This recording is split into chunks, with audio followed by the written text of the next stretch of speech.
అంతే కదా. Sir independent media అదే ప్రభుత్వాన్ని ప్రశ్నించడంలో ఏ స్థాయిలో ఉందని మీరు అనిపిస్తుంది? మెజారిటీ అమ్ముకున్నారు కదా మీడియా కూడా, సిగ్గులేక. ఎంత పెద్ద పాపం చేస్తున్నారు. ఎవరి కోసం మాట్లాడి ఇవాళ హెడ్లైన్స్ ఎవరిది వస్తుంది, ఏమొస్తుంది? హిందూ ముస్లిం వస్తుంది, మతీయవాదం వస్తుంది. మంచిది గొంతు లెత్తే ధ్వనిలో మీడియాలో వస్తారా? కళ్ల ముందే కదా. అట్లీస్ట్ కొంచెం ఇండిపెండెంట్ మీడియాలైనా కొంచెం మాట్లాడుతున్నాయి. దాని మీద కూడా కదా కేసులు జరుగుతున్నాయి కదా. బట్ ఒకటి సత్యాన్ని ఎవరు ఆపలేరు. అది నిరంతరంగా పోరాడటం ఒకటే మనకు తెలుసు. మనం బ్రతుకున్న కాలంలోనే విజయం జపించాలి, మంచిదవుతున్న అవసరం లేదు. మా ముందు ఎంతమంది పోరాడితే మాకు ఈ గొంతు వచ్చింది. వాళ్ల త్యాగం ముందు మన త్యాగం ఎంత? కొంచెమైనా ప్రజలు, మీడియా, మీరు మీ మధ్యలో మీకే తెలుసు. మీ ఓనర్స్ కు ఎవరు పంపించేటప్పుడు పంపిస్తారు కదా, ఎలాంటి ప్రశ్న ప్రకాష్ రాజ్ గారు వచ్చారు కొంచెం ఇప్పించండి అని. మీరేం చేస్తారు? జీవనోపాయం సార్, మీరంటే చాలా ఇష్టం, బట్ ఆ ప్రశ్న నేను అడగాలి కదా అని ఉంటాం. మరి నేను చెప్పిందంతా ఎక్కడ ప్రింట్ అవుద్ది?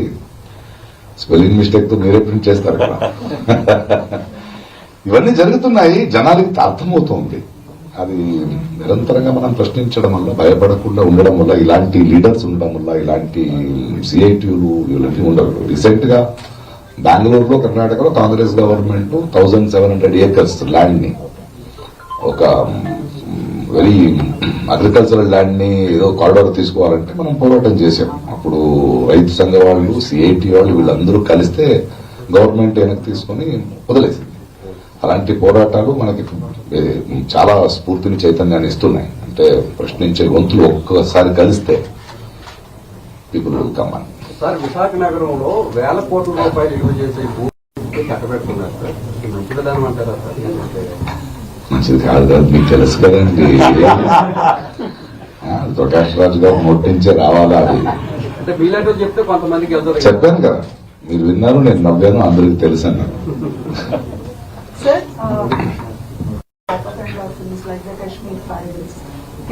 దాన్ని ఫైల్స్ అంటాను నేను, ఫైల్స్ అన్నా.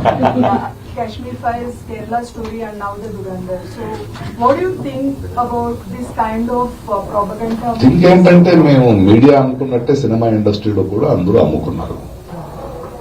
అండ్ చాలా సినిమా, దాని మాధ్యమం నుంచి అయ్యే ప్రేరణ ఆర్ ఇన్ఫ్లుయెన్స్ ఈ రాజకీయ పార్టీకి బాగా తెలుసు. So they invest lot of money into it. దీన్ని చాలా 4 సంవత్సరాల ముందే చెప్పారు. Lot of crores of rupees invest చేస్తున్నారు. కేరళ ఫైల్స్ అంటారు. ఇంకా దానికి మన మహాప్రభు ప్రధానమంత్రి గారు దానికి ఈవెంట్ మేనేజ్మెంట్ కింద దానికి ఇది కూడా చేస్తారు కదా. ఆయన కేరళ ఫైల్స్ చూడండి అంటారు.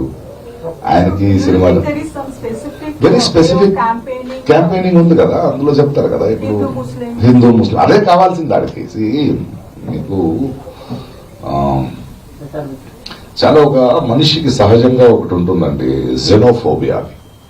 అంటే మన ఊరికి ఎవరైనా అపరిచితుడో ఆగంతుకుడో వస్తే కొంచెం సంశయంగా చూస్తాం. దీన్ని వాడుకుంటారు. ఫస్ట్ మనల్ని విడదీస్తారు.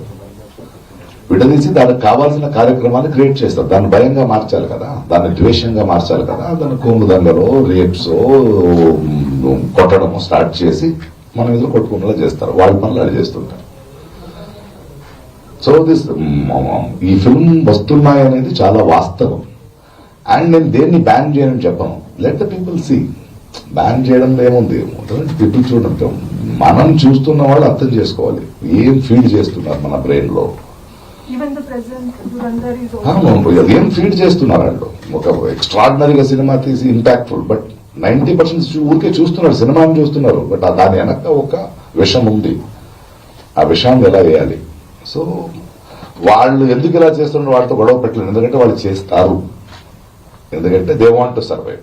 కుర్చీ గట్టిగా ఉండాలంటే అబద్దాలతో భయంని వ్యాపించి కట్టిన ఒక సామ్రాజ్యం అబద్దాలతోనే బ్రతకాలి.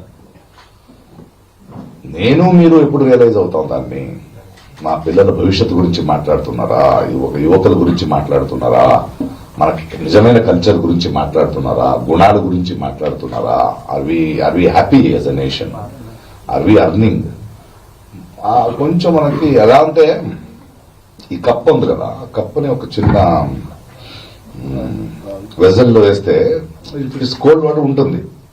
వేడి నీళ్ళు వేస్తే జంపేస్తుంది ఈ పెట్టే తర్వాత కింద నిప్పు పెడతారు వాళ్ళు.